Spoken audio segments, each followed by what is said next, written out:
कर्पूर गौरम करुणावतारम संसार सारम भुजगेन्द्रहारम सदा वसंत।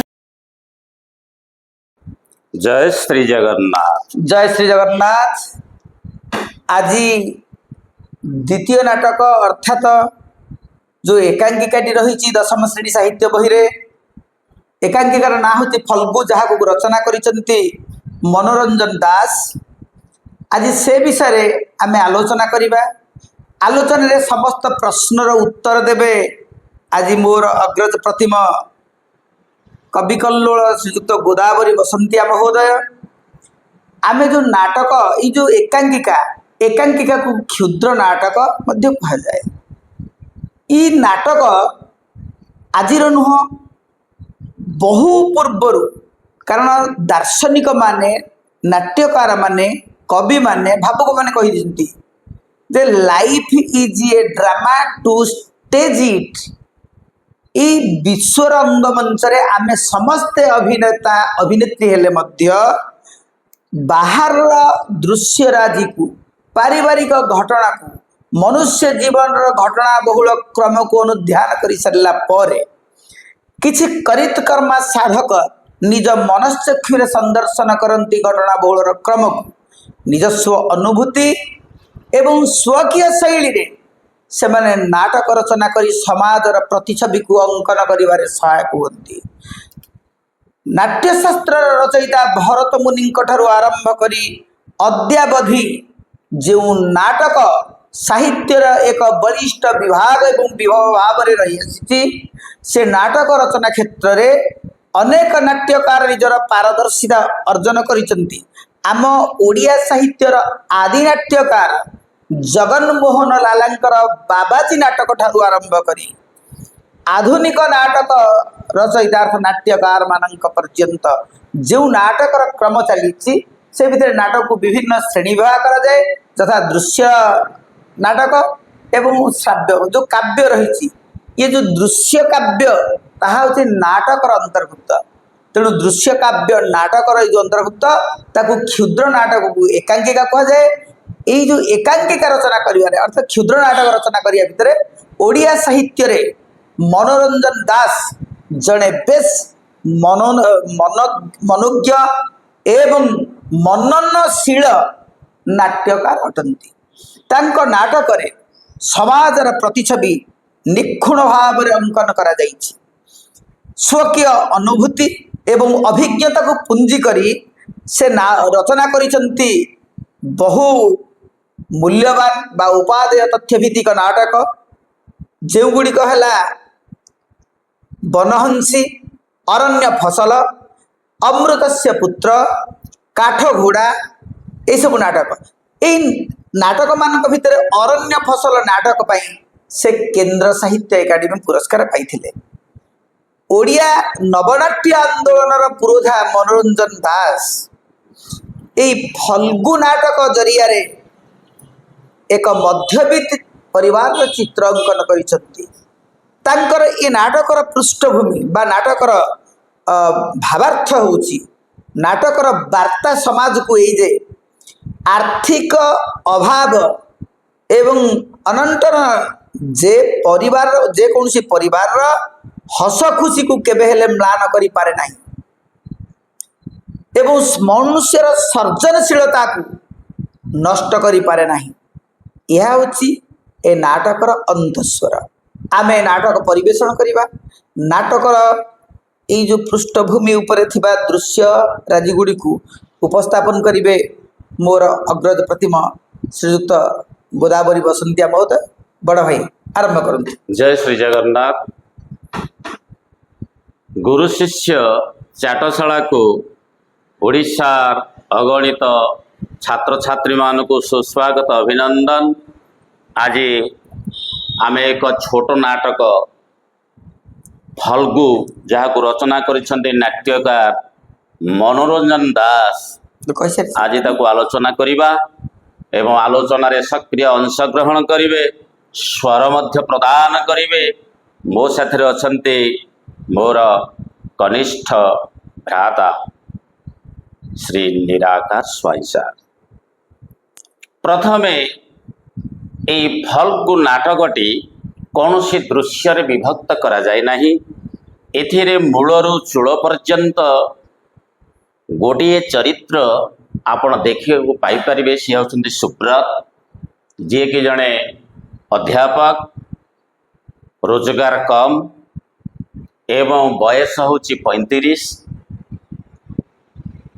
ଏବଂ ନାଟ୍ୟ ନିର୍ଦ୍ଦେଶକ ମାନେ ପ୍ରଥମେ ଏ ଦୃଶ୍ୟକୁ ସଜେଇବା ଦରକାର।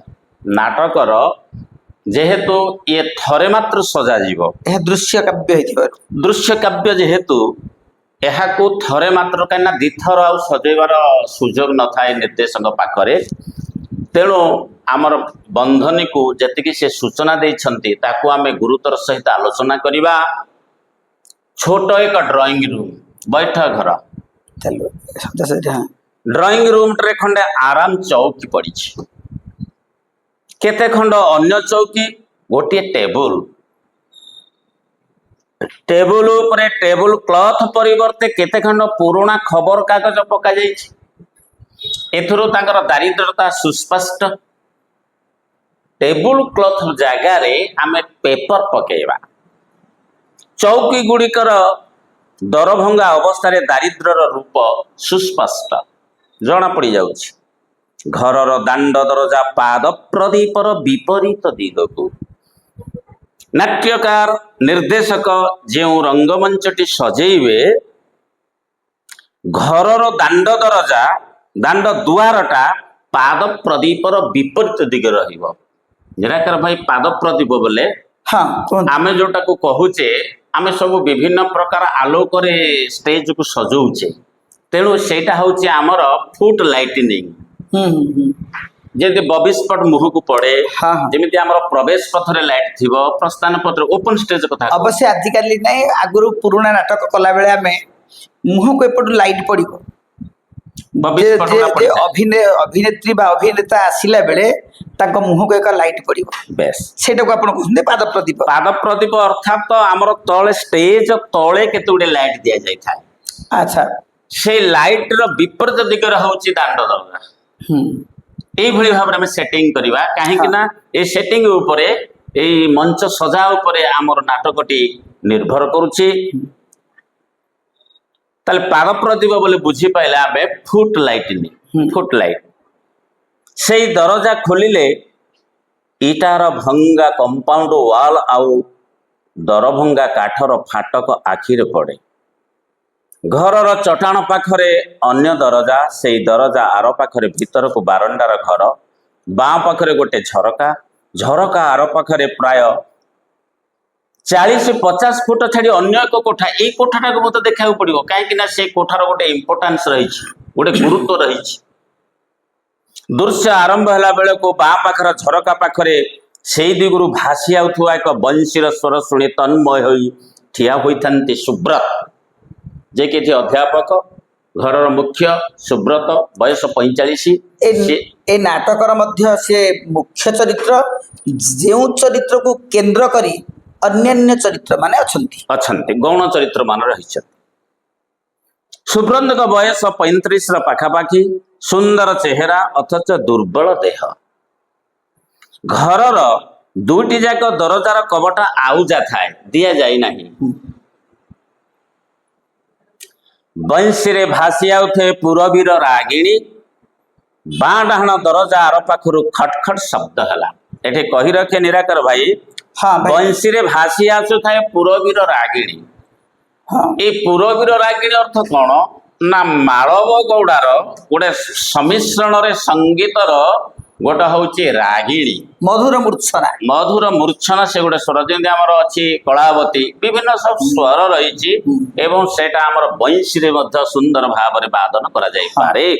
ସେଇପଟୁ ଯୋଉ ଝରକା ପଟୁ ଯୋଉ ଅନ୍ୟ କୋଠା ଘରୁ ଆସିପାରୁଛି, ଇଏ ତନ୍ମୟ ହୋଇ ସେଥିରେ ନିମଜ୍ଜିତ ହୋଇ ଭାବୁକ ପାଲଟି ଯାଇଛନ୍ତି ସୁବ୍ରତ ବାବୁ। ସଦାବେଳେ ସେଟା ଶୁଣନ୍ତି ଏବଂ ବାଁ ଡାହାଣ ଦରଜା ଆର ପାଖରୁ ଖଟଖଟ ଶବ୍ଦ ଶୁଭୁଥାଏ। ଶବ୍ଦ ଭିତରକୁ ଆସ। କବାଟ ଆଉଜ ହୋଇଛି। ଆରେ ଭିତରକୁ ଆସ। ପ୍ରୀତି, ପ୍ରୀତି, ଫାଜିଲାମି ହଉଛି ନା? ଦେଖିବ ଭିତରୁ ଜଞ୍ଜିର ଲଗାଇଦେବି। ଆରେ ସତେ ସତେ ଝଞ୍ଜରେ ଲଗେଇଦେଲ ନା କଣ? ଫେଟା ଫେଟା ମ ଜଳଖିଆ ଖାଇବନି? କାଇଁ କାଇଁ ଜଳଖିଆ? ସତେ ଆଜି ଭଲ କରି କଣ ଟିକେ ଜଳଖିଆ ଆଣ। କଲେଜରୁ ଫେରିବା ବେଳେ ବେଶ ଭୋକ ଲାଗୁଥିଲା। ଭୋକ ପେଟରେ ତୁମେ କାହିଁକି ବଜାରରୁ କିଛି ନ ଖାଇ ଆସିଲଟି? ଆରେ ଏକାବେଳେ ଯେ ଘରକୁ ଆସିଥିବା ନୂଆ ମଣିଷଟିଏ ପରି କଥା କହିଲେଣି। ଗଲାବେଳେ ପକେଟରେ କେତେ ପଇସା ଦେଇଥିଲ? ପଇସା ମୁଁ ଆଉ କେଉଁଠୁ ଆଣିବି? ତେମେ ମତେ ଯାହା ଦେଇଥିଲ। ଛାଡ଼, ଆଣିଲ କଣ କରିଛ? କଲେଜରୁ ଗଲାବେଳେ ପରା କହିଥିଲି ଅଟା ନାହିଁ। ଠିକ ଅଛି। ଶୋଇଲା ଘର ସେଲ୍ଫ ଉପର ଥାକରୁ ସେ ବଡ ବହିଟା ଆଣ। ତାପରେ ବ୍ରାକେଟରେ ହଁ, କହିଦିଅ ଟିକେ। ଏଠି ପ୍ରୀତି ଚାଲି ଯାଉଥିଲେ। ସୁବ୍ରତ ଆଗେଇ ଯାଇ ତାଙ୍କ ଆଗରେ ଛିଡ଼ା ହୋଇ ବାଟ ଓଗାଳିଲେ। ନା, ତୁମେ ଯା ନା। କଣ ଯେ ତୁମେ? 8 ବର୍ଷର ବିବାହିତ ଜୀବନ ପରେ 2ଟି ପିଲାର ମା ହୋଇ ତୁମେ ଜାଣିପାରିନା କଣ? ଏ ପ୍ରୀତି, ସତ କହିଲ ମୁଁ କଣ? ଚିନୁ ଖାଇବ କଣ? ସକାଳୁ ଗଉଡ଼ ଦୁଧ ଦେଇନାହିଁ, ଜାଣିଛ ତ? ବାର୍ଲି କରି ଆଜି ଚଳେଇ ଦିଅ। ଏହି ସମୟରେ ସୁବ୍ରତ ଅବସାଦରେ ଗୋଟିଏ ଚୌକିରେ ଯାଇ ବସି ପଡ଼ିଲେ। ପ୍ରୀତି ଡାହାଣ ପାଖ ଦରଜା ଦେଇ ଘର ଖଞ୍ଜା ଭିତରକୁ ପଶିଗଲେ। ବାଁ ପାଖ ଝରକା ଆର ପାଖରୁ ପୁଣି ଭାସି ଆସିଲା ବଞ୍ଚିରେ ପୁରବୀର ମୂର୍ଚ୍ଛନା। ସୁବ୍ରତ ଉଠି ଯାଇ ଝରକା ପାଖେ ପୁଣି ଛିଡ଼ା ହେଲେ। କିଛି ସମୟ ପରେ ବହି ଧରି ପଶି ଆସିଲେ ପ୍ରୀତି। ଆରେ ସେଠି ସେମିତି ଛିଡ଼ା ହୋଇଛ କଣ? ଶୁଣିପାରୁଛ? କଣ? କିଏ ବଜାଉଛି? ଏ ନା ନା, ଚମତ୍କାର ବଜାଉଛି। କିଏ? ଘନଶ୍ୟାମ ବାବୁଙ୍କର ସେଇ ମଝିଆ ପୁଅ ମନୁଆଟାଏ। କେତେବେଳେ ମନ ହେଲେ ଏମିତି ବଜାଏ। ଆରେ ଏମିତି ତନ୍ମୟ ହେଇ ଶୁଣୁଛ କଣ? ଏ ବହି ନିଅ। ନା ଥାଉ, ବେଶ ବଜାଉଛି। ଆଜି ପଢ଼ାପଢ଼ି ସବୁ ବନ୍ଦ ଥାଉ। ଆସନା ବସି ବସି ଶୁଣିବା। ଦେଖିଲ ସୂର୍ଯ୍ୟ କେମିତି ଅଧେ ତଳକୁ ପଶିଗଲାଣି। ଦେଖିଲ ଗୋଧୂଳି କେମିତି ଆସ୍ତେ ଆସ୍ତେ ନିଷ୍ପ୍ରଭ ହେଇଯାଉଛି। ଆସନା ଏଇଠି ବସି ବସି। କଣ ଯେ ତୁମର ହେଇଛି? ଆରେ ହଠାତ୍ ସେ ବନ୍ଦ କରିଦେଲା। ଭଲ କରିଛି। କାନିରେ କଣ ପୁରେଇଛ? କହିଲ? ବାଲି। ବାଲି? ବାଲି ବାଲି ନୁହେଁ, ଜଳଖିଆ। ଜଳଖିଆ ପୁରାଇ ମୋ ସାଙ୍ଗେ ଫାଜଲାମି କରିଥିଲେ ନା? କାଢ ନା। କଣ? ଆରେ ମୁଢି କୋଉଠୁ ଆଣିଲା? ମୁଢି ନୁହେଁ, ଚାଉଳ ଦିଟା ଭାଜି ଦେଇଛି। ସେଇ ଭଲ ହେବ। ବାଃ, ତମେ ବି କମ୍ ରୋମାଣ୍ଟିକ ନୁହଁ। ମନ ଜାଣି ତେଲ ପିଆଜ ମିଶେଇ ଆଣିଛ। ଲୁଣ ଦେଇନା? ମା ଫୁଲି ଯାଇଛି। ଏଇ ବସିଥା କି ମୁଁ ସଙ୍ଗେ ସଙ୍ଗେ ଲୁଣ ଗୋଳେଇ ଆଣୁଛି। ପେଁ ପେଁ ଆରେ ପେଁ ପେଁ ପେଁ ପେଁ ପେଁ ପେଁ ପେଁ ପେଁ ପେଁ। ଆରେ ଫାଟକ ପାଖରେ କାଟ। ଫାଟକ ପାଖରେ କାରଟା ଅଟକିଲା କି କଣ? ହଁ ତ। କାରରୁ ଇଆଡକୁ ଆସୁଛନ୍ତି ନା କଣ କିଏ? କେବେ ତ କାହିଁ ଦେଖିଲା ପରି ମନେ ହେଉନାହିଁ। ଏଇ ଚାଉଳ ଗୁଡାକ ଭିତରେ ରଖିଦେଇ ଆସେ। ଭଦ୍ରଲୋକ ଦେଖିଲେ କଣ ଭାବିବେ?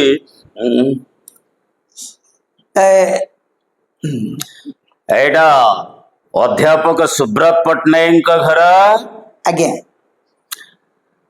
अरे बेबी ए घरटा पीयूसी को आस्ते धरी गाड़ी रू ओह्लाई दे पछ सीट रू मो हाथ बैग टा आउ टावेल टा आनिबु ओ आपण ताहले सुब्रत पटनायक मु सुब्रत आपण ଆଉ ଆପଣ? ଦୂର ଦୂରାନ୍ତ ଅପରିଚିତ ଅତି ନିକଟତର ଅଥଚ ଅତି ଦୂରର ଏମାନେ ଏ, ପ୍ରୀତି ଏ ପ୍ରୀତି ମୋର ଓ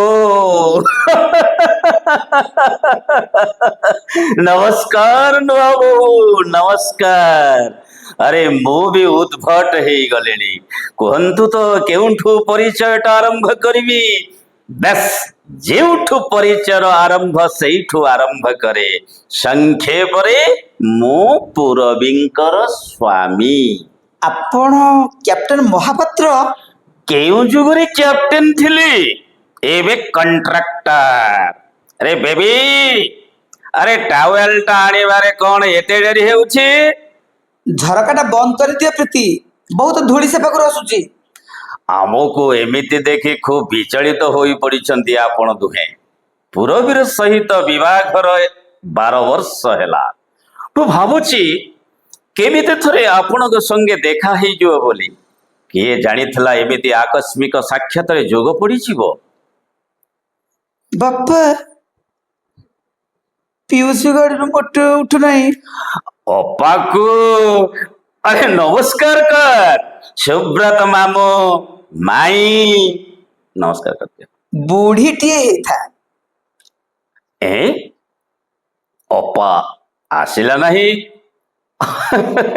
ଅପାକୁ ରୋଡ ସିକନେସ୍ ଧରିଛି ଦେଖିଲ ପ୍ରୀତି ଆସିଲେ ନାହିଁ ମୁଁ ନେଇ ଆସିଛି କିଛି ଦରକାର ନାହିଁ ନୂଆ ବୋହୁ କିଛି ଦରକାର ନାହିଁ ଅପା ଭାରି ଜିଦିଆ ଖାଲି ଯାଇ ତାକୁ ଅନୁରୋଧ କରିବା ହିଁ ସାର ହେବ ନୂଆ ବୋହୁ ବରଂ ତା ପାଇଁ ଗୋଟାଏ ମଗ କଫି କରି ସେଇଠି ପଠାଇ ଦିଅ अरे बेबी अरे हाँ करी रही कौन जा बाथरूम को टिके मुह धुआ धुई करिया ए आराम चेयर टारे मु टिके भल करी गोड़ हाथ खोली बसी जाए 8 घंटा कार टा ड्राइव करी करी गोड़ हाथ नाठी हुई गलानी ପ୍ରୀତି କ୍ୟାପ୍ଟେନ ମହାପାତ୍ରଙ୍କ ପାଇଁ ଚା ଟିକେ खाली चा नुहे नुआऊ 8 घंटा गाड़ी चलई चलई पेट जलुछि अरे कुआडू असली कुआडे जाउछि किछि कहूनी खाली बरात पर बरात ମାଡ୍ରାସରୁ ଆସିଲେ हाँ माड्रास रे तो घर करी गलेनी सेठो ड्राइविंग करी आसुछि राउरकेला रे बड़ गोटाए कंट्राक्टर पाइछि गले बहुत प्लेन रे जाए एथरा बेबी कहला बाबा कार चलो बहुजे भाविले मंद हेबनी अरे हमें तो आपण को घर को कोटे चली जाई थंतु काठो जोड़ी पोलो ऊपरे हेइछि बेबी कहला बापा एटा कटक ना हठात मोर मने पड़ी गला आपण कथा अवश्य चौद्वार गेस्ट हाउस रे आम पाई सब व्यवस्था होइछि तथापि महानदी फेरी रे पारी हौ हौ 2 घंटारू तो कम डेरी हेबनी भाबिले आउ किछि नहले तो टिके पोछा पोछि करी नेबी খুব ଭଲ କରିଛନ୍ତି ଆରେ ପ୍ରୀତି ଯାଅ ଚୁଲିଟା ଲଗାଇ ଚା ଟିକେ ଅବେଳରେ ପରିଶ୍ରମ ପଡ଼ିଯିବ ବୋଲି ଡରି ଯାଉଛନ୍ତି କି ନୂଆ ବୋହୂ ବେଶୀ ଜଞ୍ଜାଳରେ ପକାଉ ନାହିଁ ବା ଏ ବେବି ପାଇଁ ତୁମେ ଚିନ୍ତା କରିବ ନାହିଁ ସଞ୍ଜ ବେଳେ ସେ ଫଳ ଆଉ ଦୁଧ ଛଡ଼ା ଅନ୍ୟ କିଛି ଖାଏ ନା ସେଥିରେ ବା ତୁମର ପରିଶ୍ରମ କ'ଣ ଗୋଟାଏ ତ ପ୍ଲେଟ ଫଳ ହେଇଗଲେ ତାର ଚଳିଯିବ ମୋରି ପାଇଁ ଯାହା ଟିକେ ପରିଶ୍ରମ ପଡ଼ିବ ଦେହଟା ଯେମିତି ଲମ୍ବା ଚଉଡ଼ା ଖାଇବାଟା ଯେବେ ସେମିତି ନ ହୁଏ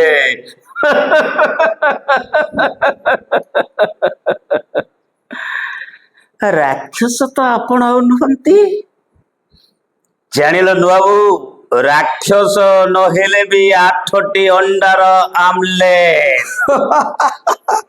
ମୋଟେ 8ଟା ତ ପ୍ରୀତି ବଡ଼ ବଡ଼ ଅଣ୍ଡା ବାଛି ଡଜନ ଅଣ୍ଡାର ଆମଲେଟ କରି ଆଣ ତ। ମିଲିଟାରୀ ଲୋକ କି ନା। ଡରିବାର କାରଣ ନାହିଁ ନୂଆ ବୋହୂ, ମିଲିଟାରୀ ଲୋକ ହଜମ ହୋଇଯିବ। ବେଶ ଡଜନ ଅଣ୍ଡା ବି ଆଣନ୍ତୁ। ଆରେ ମୁଁ ଯେ ବସି ଗପିବାରେ ଲାଗିଲେ ଏଇ ପାଖ ବାରଣ୍ଡାରେ ଗଲେ ବାଥରୁମଟା ତ ନା, ଏ ଅବେଳରେ ଆଉ ଗାଧୋଇବିନି। ପୋଛି ପୋଛି ଟିକେ ହେଇ ପଡ଼ିବି ଖାଲି, ପୋଛି ପାଛି ଟିକେ ହେଇ ପଡ଼ିବି ଖାଲି। ବେବି ଆ ପ୍ରୀତି ଆରେ ଦରକାର ନାହିଁ, ମୁଁ ତ ସିଧା ଚାଲିଯିବି। ପ୍ରୀତି ତୁମେ କଣ ପାଗଳ ହୋଇଗଲ ନା କଣ?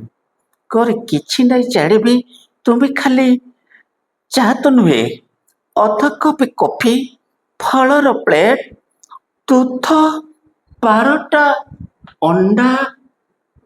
କଣ କରାଯିବ ପ୍ରୀତି? କୋଉ ପୁରବୀଙ୍କର କୋଉ ପୁରବୀ? କେବେ ତ ନା ଗନ୍ଧ ବି ମୁଁ ଶୁଣିନି। ପରେ ଶୁଣିବ ପ୍ରୀତି, ଆଗ ମୋ ମାନ ତଳେ ପଡ଼ିଯିବ। ଦିନେ ନାହିଁ କାଳେ ନାହିଁ କୌଣସି ମତେ ତୁମେ ଘରେ ଦୁଧ ଗୁଣ୍ଡ ଅଛି, ଚା 3 କପ୍ କରି ପଠେଇ ଦଉଛି। ସବୁ କିଣି ଆଣି ଦିଅ, ଯାହା କରିବାର କରିଦେବି। ଘର ଭିତରକୁ ପଶିଗଲେ ପ୍ରୀତି। ଅଳ୍ପ ସମୟ ପରେ ଓଦା ମୁଣ୍ଡରେ ପଶି ଆସିଲା ବେବି। ଆମେ ଏଇଠି ଆଜି ଏଇଠି ଏ ଅଧ୍ୟାୟକୁ ମାନେ ସଳାପ ଗଲା, ଆମେ ଆଲୋଚନା କରିବା। ଆଚ୍ଛା ବଡ଼ ଭାଇ କୁହନ୍ତୁ ଯେ ଏଇ ଯୋଉ ସୁବ୍ରତ ମୁଖ୍ୟ ଚରିତ୍ର ସେ କଣ? ବାସ୍ତବରେ ସେ ହେଉଛନ୍ତି ଜଣେ ଅଧ୍ୟାପକ, ହଁ କିନ୍ତୁ ବୋଧ ହୁଏ ତାଙ୍କର ରେଗୁଲାର ଚାକିରି ହେଇନି, ହଁ ଯାହାଫଳରେ ଅଭାବରେ ସନ୍ତୁଳିତ ହେଉଛନ୍ତି। କିନ୍ତୁ ସ୍ୱାମୀ ସ୍ତ୍ରୀଙ୍କର ପ୍ରୀତି ଅଭୁଲା ପ୍ରୀତି, ଅର୍ଥାତ ସ୍ନେହ ଅତୁଟ। ଅର୍ଥାତ ଆପଣ କହିବାକୁ ଚାହାନ୍ତି ଦାରିଦ୍ର୍ୟ ଭିତରେ ଥିଲେ ମଧ୍ୟ ଶିକ୍ଷାର ସଂସ୍କାର ଫଳରେ ଆଜି ତ ଯେତେ ଶିକ୍ଷିତ ସେତେ ମାନେ କୁସଂସ୍କାର କଥାଟାକୁ ଆପଣଉଛନ୍ତି, ସ୍ୱାର୍ଥପର ହେଉଛନ୍ତି। କିନ୍ତୁ ଏଇଠି ମନୋରଞ୍ଜନ ଦାସ ଏକ ଭିନ୍ନ ପରମ୍ପରା ତିଆରି କରିଛନ୍ତି। ଶିକ୍ଷିତ ହିଁ ଯୋଉ ନମ୍ରତା ଆଚରଣ କରିବା କଥା, ବିଦ୍ୟା ଦଦାତି ବିନୟମ୍, ଇଏ କଥାକୁ ପ୍ରତିଫଳନ କରିଛନ୍ତି। ଅର୍ଥାତ ଆପଣ କହିବା କଥା ସୁବ୍ରତ ଏବଂ ପ୍ରୀତି ସ୍ୱାମୀ ସ୍ତ୍ରୀଙ୍କ ଭିତରେ ଗଭୀର ଦାମ୍ପତ୍ୟ ସ୍ନେହ ଅଛି ରହିଛି। ଆଚ୍ଛା ସୁବ୍ରତଙ୍କ ବୟସ କେତେ? ସୁବ୍ରତଙ୍କର ବୟସ 35 ଏବଂ ପ୍ରୀତିଙ୍କର ବୟସ ମଧ୍ୟ 30 ପାଖାପାଖି। କିନ୍ତୁ ସେମାନଙ୍କ ଭିତରେ ଦୁଇଟି ସନ୍ତାନର ଜନକ ଜନନୀ ପରେ ବି ତଥାପି ସେମାନଙ୍କର ଏ ଯୋଉ ଦାମ୍ପତ୍ୟ ଜୀବନକୁ ଉପଭୋଗ କରିବା ବା ସ୍ୱାମୀ ସ୍ତ୍ରୀର ଯୋଉ ମୌଜ ମଜଲିସ୍, ଆପଣ ଦି କହିବା ଜଣଙ୍କ ମଧ୍ୟରେ ଯୋଉ ରୋମାନ୍ସ, ଯାହାକୁ ଆମେ କହୁଛେ ଶୃଙ୍ଗାର ଚେତନାଟା, ଶୃଙ୍ଗାର ଚେତନା ଅଦ୍ୟାବଧି ବି ମଧ୍ୟ ରହିଛି। ଯୋଉ ରୋମାଣ୍ଟିକ ଚିନ୍ତାଧାରା, ଯୋଉ ରୋମାଣ୍ଟିକ ଚିନ୍ତାଧାରା, ସେଇଟାକୁ ଅତି ସୁନ୍ଦର ଭାବରେ ମନୋରଞ୍ଜନ ଦାସ ଦେଇଛନ୍ତି। କାହିଁକିନା ପିଲାମାନେ ପଢିବେ, ଜଷ୍ଟ ସେ ଟିକେ ଶୁଙ୍ଗେଇ ଦେଇଛନ୍ତି, ଅବଶ୍ୟ ଟିକେ ଆଭାସ ଦେଇଛନ୍ତି, ସୂଚନା ଟିକେ ଦେଇଛନ୍ତି। ସୂଚନା ଦେଇଛନ୍ତି। ଯେହେତୁ ଏଇଟା ଆମର ନବମ ଦଶମ ଶ୍ରେଣୀ ପିଲାମାନେ ପାଠ ପଢୁଛନ୍ତି, ଯେହେତୁ ଏଇଟା ହଉଛି ଗୋଟେ ଶାସ୍ତ୍ର ସମ୍ମତ ନାଟକ ଏବଂ ସାହିତ୍ୟ ନାଟକ, ଦୃଶ୍ୟ ଏଥିରେ କାବ୍ୟ। ସଂସ୍କାରିତ ନାଟକର ସଳାପ ବେଶ ସଂସ୍କାରିତ ଏବଂ ଉପଭୋଗ୍ୟ। ଆଚ୍ଛା ଇଏ ମିଷ୍ଟର ମହାପାତ୍ରଙ୍କର ଆଗମନ ଘଟିଛି। ମିଷ୍ଟର ମହାପାତ୍ର କିଏ? ମିଷ୍ଟର ମହାପାତ୍ର ହେଉଛନ୍ତି ତାଙ୍କର କଲେଜ କ୍ୟାରିୟରରେ ସେ ଯାହାକୁ ଭଲ ପାଉଥିଲେ ପୁରବୀ, ତାଙ୍କର ହେଉଛନ୍ତି ସେ ସ୍ୱାମୀ। ଏବଂ ସେ ମିଲିଟାରୀ ଲୋକ, ଅବସର ନେଇଗଲେଣି। ଆଉ ସେ ବର୍ତ୍ତମାନ ଏବେ କଣ୍ଟ୍ରାକ୍ଟ କରୁଛନ୍ତି କାମ, ଜଣେ କଣ୍ଟ୍ରାକ୍ଟର ଭାବରେ ରୋଜଗାର କରୁଛନ୍ତି। ଆଚ୍ଛା ଠିକ ଅଛି। ତ ଆପଣ କହିବା କଥା ଏଇ ଯୋଉ ମିଷ୍ଟର ମହାପାତ୍ରଙ୍କୁ ସେ ନାଁ କହିଦେଲା ପରେ ସୁବ୍ରତ ବାବୁ ଚିହ୍ନିଛନ୍ତି, କାରଣ କିନ୍ତୁ ପ୍ରୀତି ପାଇଁ ଅପରିଚିତ। ହଁ, ପ୍ରୀତି ତାଙ୍କୁ ଦେଖି ନାହାନ୍ତି କେବେ, ଶୁଣି ନାହାନ୍ତି କେବେ, ବା ସୁବ୍ରତଙ୍କର ଏଇ ଯୋଉ ବନ୍ଧୁ ବାନ୍ଧବ ଭିତରେ ଏଇ ଯୋଉ ପୁରବୀ ବୋଲି ଏ ନାମଟି କେବେ ଆସିନାହିଁ। କେବେ ଆସିନି। कि तांको पूरबीर परिवार तांकर स्वामी किंबा तांको झियो सहित देखा साक्षात भी नहीं मु कहि रखे एठी झियोटी आसिला झियोटीर ना कोन बेबी किए गाड़ी रू ओल्हेला नहीं तांकर पीयूष बेले हमर कैप्टेन महापात्रंकर भौणी ता अपा को रोड सिकनेस धरिछि ए रोड सिकनेस ता कोन मत एते मोटा हे जाय छन जे से चालीबा को डरू छंती तेणु हेटी तांको कहे तांको रोड सिकनेस धरिछि चालीबाटा जापे ये चालीबा तांको पई कष्टकर व्यापार। अच्छा महापात्र बाबू केउठरे घर करिसंती से माड्रास रे घर करछंती से कोठी के आसुथिले से जाउथिले तांकर राउरकेला के जाउथिले तांकर गोटे हेटी कॉन्ट्रैक्टर विषय रे आलोचना करिया पे कि कोटे काम चलची। अच्छा जो आ गोटे वाड आसिला जो फेरी महानदी कटक महानदी रे जो फेरी आसिला से 2 बेले तो ब्रिज नथिला ना शंख नथिला तेणु करी डोंगा रे जीवा आसिया करिया को पड़े तेणु करी फेरी रे ताका पाली तो फिर पड़ी आसीबे ना तेणु तांको पूर्वरु केते जण क्यू रे थिबे धाड़ी रे थिबे तेणु से कहछि 2 घंटा लेट हे जिवो तेणु एठी टिके तांको पूर्वबी ठारु सुनिथिले जे मु सुब्रत बाबू घरे टिके मोह मारी के जिबी बेबी भी मन पके देछि जे एठी मम्मी कहउथिले जे तांकर किए जणे एठी मौसा रहउछंती। हां अच्छा प्रीति को जो जलखिया मागिले से भितर कौन आनले से पूरा चाउल भजा धरिकी आसिले चाउल भजारे कौन देई नथिले बोली पुनी प्रीति मन दुख कले लूण पकेया को छाड़ी देथिले प्रीति को एठे जे तमे रोमांटिक एक कथा काई कहिसें रोमांटिक शब्दटा एठे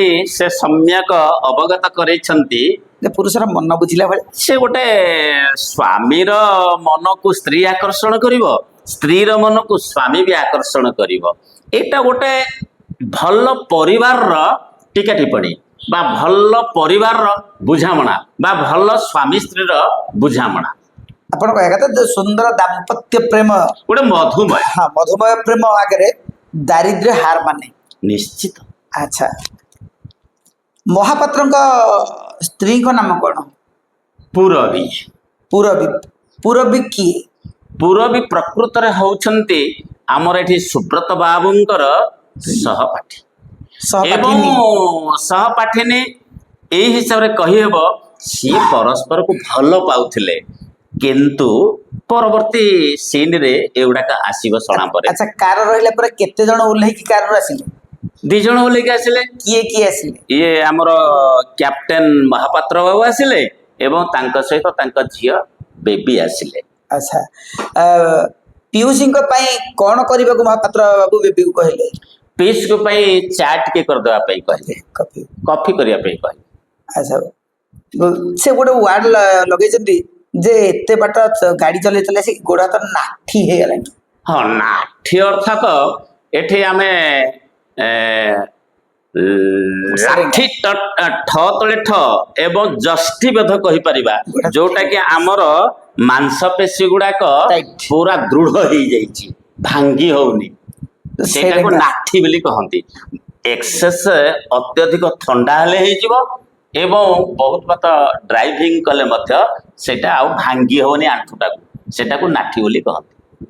हाउ जाओ आज ये जो नाटक आम ये परिवेशन कले नाटक चरित्र विषय आलोचना कले विभिन्न प्रश्न विषय आलोचना कले आशा और विश्वास यह निश्चित भाव में आम छात्र छात्री माने अभिभावक माने शिक्षक शिक्षिका माने या उपभोग करेंगे एवं से सन्देह मोचन होता गुरु शिष्य पाठशाला यही नाटक अध्याय आज ये रहा पुणी परवर्ती अध्याय आगामी अध्याय देखा से पर्यंत आम आपण विदाय नौ जय जगन्नाथ।